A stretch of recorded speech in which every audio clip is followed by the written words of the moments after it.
What is voguing?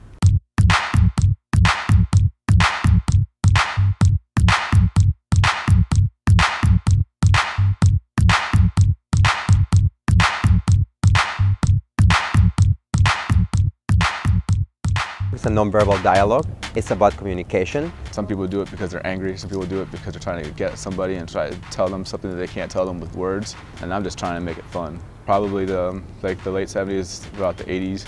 And then you really surfaced with Paris is Burning. You could see that documentary film about that, that location in Harlem where all this balls began, probably mid to late 80s, and then continued on. At the time, and even before the 80s, there were already houses, specifically in New York City, but some of them in other cities.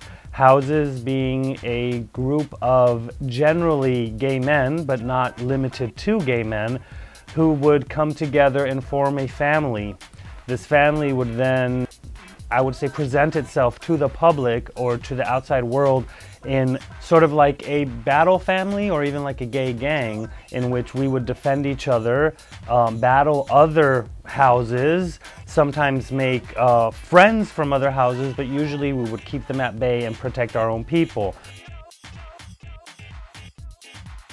Being a Latino gay man, you're put into situations where you need to be so strong. You have to have a pose, you have to have an attitude. What the houses really emulated, especially back then, was our desire to live in a world which we couldn't have. So we would create our own imaginary world. Being most of us gay, a lot of us black or Latino, or minorities in general, a lot of us felt like we were never able to have possessions or glamour or the life that our straight counterparts lived. So I think that became an escape mechanism, a place for us to create our own world and use dancing and music as an expression.